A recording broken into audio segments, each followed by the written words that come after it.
The 11th Hour, weeknights at 11 on MSNBC. It alleges overt, knowing collusion between Trump and Russia in Russia's effort to interfere in the presidential election in order to hurt Hillary Clinton. That's what the dossier says. And if the dossier is now about to be publicly defended and explained and backed up, I mean, that's conceivably the whole ballgame. Rachel Maddow put a fine point on the implications of this week's big Russiagate news. That is 10 hours of testimony before the Senate Judiciary Committee by Glenn Simpson. Now, he's the head of the political research firm that compiled the infamous and unverified dossier alleging, among other things, direct collusion between the Russians and the Trump campaign. Now, for now, that testimony delivered to the committee in a closed-door meeting is not a matter of public record. But during a town hall meeting with constituents in Iowa, committee chairman Senator Chuck Grassley suggested that that might change. I would like to know what they discovered in that meeting, and I would like the transcripts released. Will you personally vote for the release of the transcripts?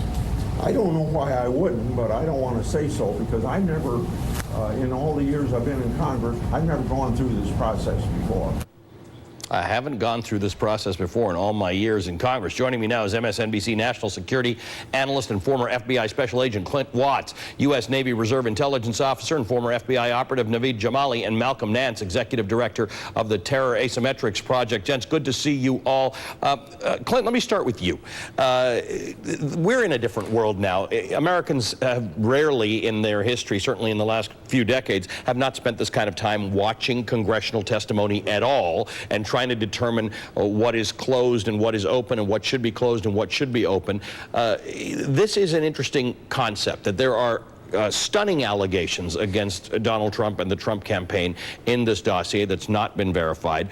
Should the public have access to this? Yeah, it's interesting because the last time we had an investigation like this was really in Iran-Contra. Right. And that was narrowed to just a few media outlets, and there was no cross-dialogue amongst people around the country about what is out there. Correct. It was one way. Everybody was watching what information came out. Exactly, and so it was very deliberate and slow. And what you see now is there are parallel investigations, and you've got information coming out in the media before it's even coming out to Congress, and you're hearing about subpoenas in different places, and so people are trying to piece it together. Right.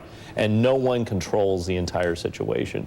So what's fascinating about this is the level of interest from the public, but also the level of confusion. You know, we know more and understand less. It is a weird time, you know, with this. So I think what is very important about the dossier, and I think why some of this does need to come public in one way or another, is that it is a document that was raw intelligence. It never went through analysis. It wasn't corroborated with other sources. You don't know what's valid or invalid, and that creates added confusion to this investigation. So I think that hearing, whether they do a public version of it or release the closed-door version, it would be good for the American public to sort of put some resolution to that. So, Malcolm, there are lots of Americans on the left and the right who don't trust the scrubbing process, the analysis process. They think that governments or intelligence agencies put a necessary spin on it, or that the administration tries to spin intelligence a la the Iraq War and chemical weapons. But the bottom line is, as Clint points out, this is dirty information,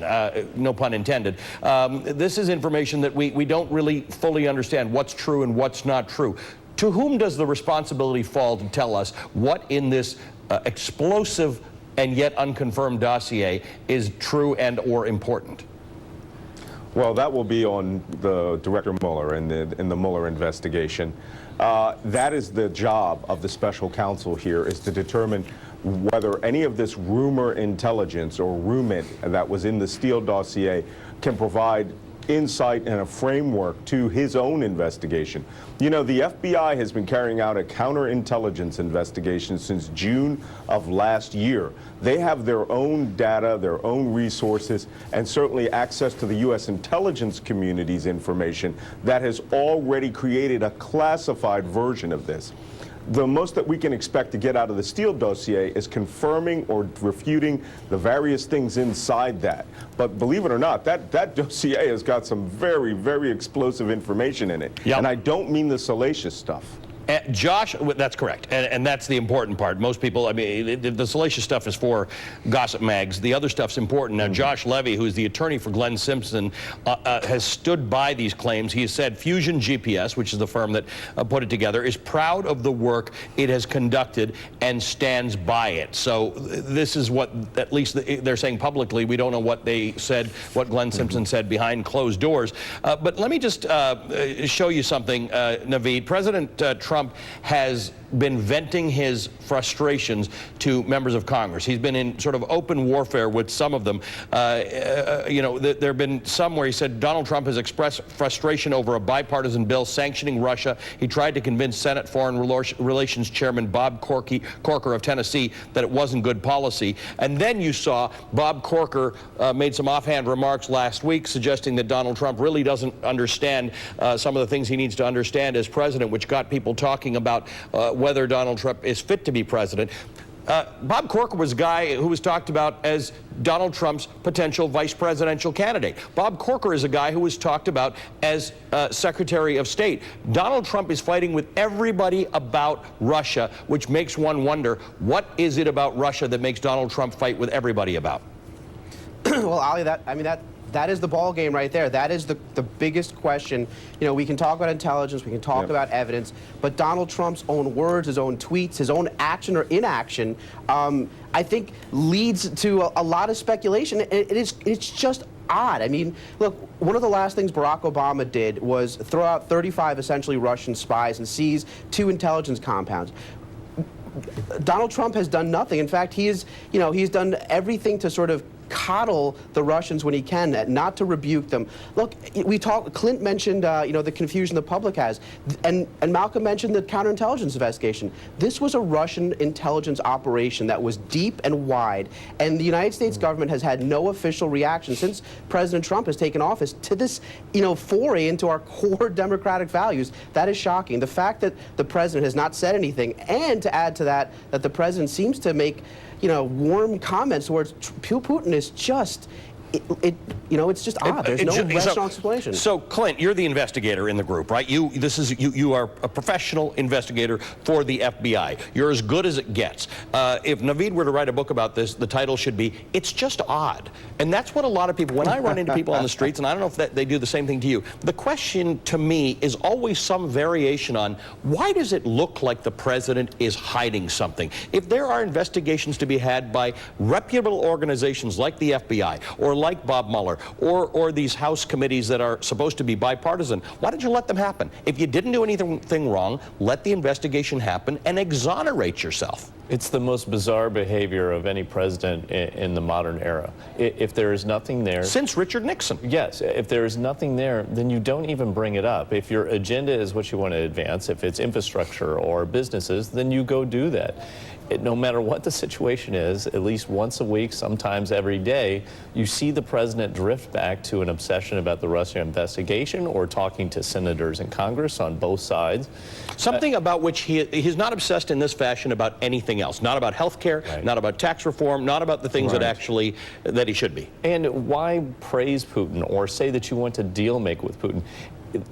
Whether or not it had anything to do with his actual election, we had direct meddling inside the United States by a foreign power, and you have to address that if you're president. You can't claim to be strong on defense and then lower your defenses to a main adversary, that being Russia. It is inexplicable, and every time you look at this, and I think it will go away, he brings it back into the spotlight. Right.